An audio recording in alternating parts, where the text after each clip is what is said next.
Mojtaba Khamenei, son of the late Supreme Leader Ayatollah Ali Khamenei, has been chosen as the new leader of Iran following his father's death in an Israeli airstrike.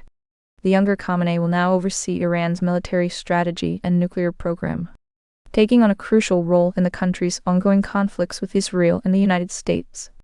Khamenei, who has never held an official government position, was selected by the 88-seat Assembly of Experts, a group of clerics tasked with choosing the supreme leader. His selection comes despite concerns raised by some observers about the implications of a hereditary leadership within Iran's theocratic government. The new leader's appointment is significant as it marks a shift in power dynamics within Iran's complex political structure. Mojtaba Khamenei, who has been sanctioned by the United States, is expected to play a central role in Iran's military and nuclear ambitions.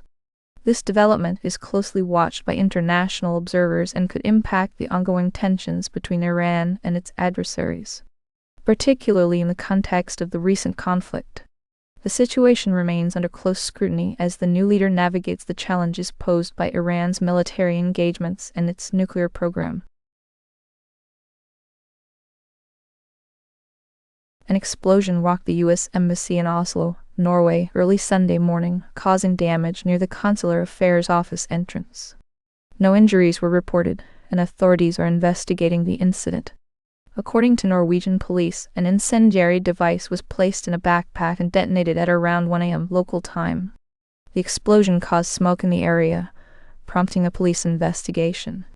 Officials say there have been no arrests and no change to the country's terror threat level.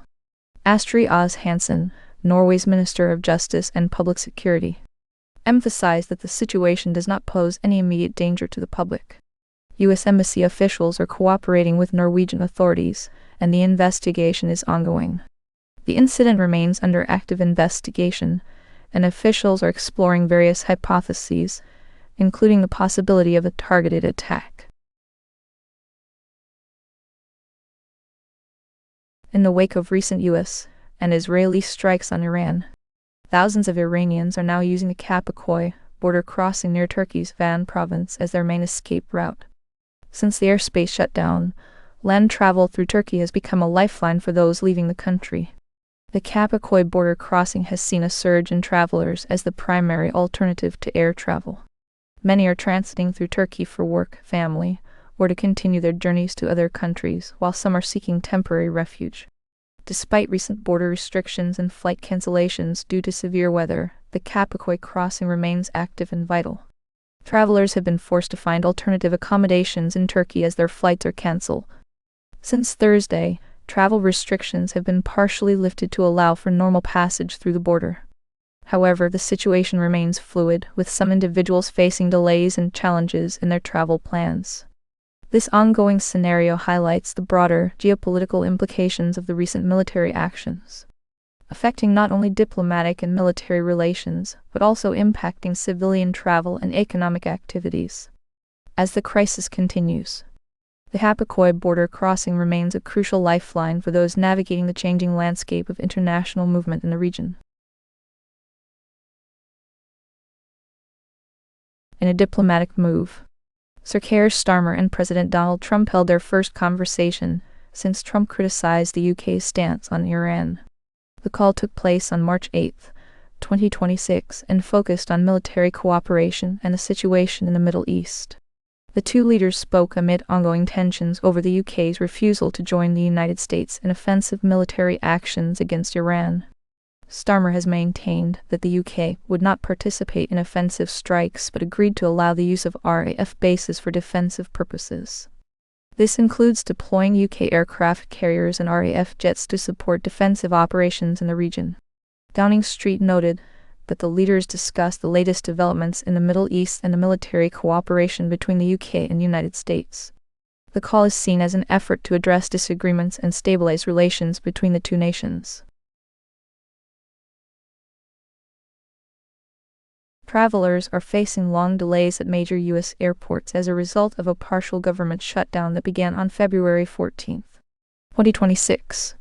The Department of Homeland Security's Transportation Security Administration, TSA workers, who are essential personnel, are continuing their duties without pay. This causes lengthy security lines at airports in Houston and New Orleans. The shutdown, stemming from disagreements over funding for the Department of Homeland Security without additional immigration reforms, has led to significant congestion at security checkpoints. At Louis Armstrong International Airport in New Orleans and William P. Hobby Airport in Houston, travelers have reported wait times stretching up to 3 hours. The TSO workers, despite the lack of pay, are expected to receive back pay once the shutdown ends. Spring travel season has further exacerbated the delays, with increased numbers of travelers facing the security backlog. Both airports have advised passengers to arrive at least 4 hours before their flights to ensure they can pass through security checkpoints without missing their departures. The situation highlights the ongoing political disputes between Democrats, who demand immigration reforms, and Republicans, who oppose these demands. With the shutdown continuing, the impact on travelers and TSO workers remains a point of contention and debate. In the Eastern Pacific, the U.S. military carried out an aerial attack on a suspected drug smuggling vessel over the weekend. This results in 6 fatalities. The operation took place on Sunday, March 9, 2026. This recent strike is part of an ongoing campaign initiated by the Trump administration in September 2018, aimed at disrupting drug trafficking in international waters. Since the campaign began, at least 157 people have been killed. According to a single-source report from NPR, the initiative continues to face scrutiny over the legality and humanitarian implications of such actions. Military officials are currently reviewing the operation to ensure compliance with international law and to assess its effectiveness in combating drug smuggling. The situation remains under active evaluation, with officials monitoring the ongoing impact of these military interventions. A new video released by Iranian state media shows what appears to be a U.S. cruise missile striking a school compound in Iran, directly contradicting President Trump's earlier statement that Iran was responsible for the attack. This incident has escalated diplomatic tensions between the two nations and raised serious questions about the accuracy of their respective claims.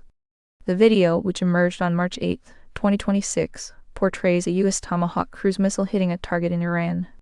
Iranian officials assert that this footage proves the U.S. was behind the strike.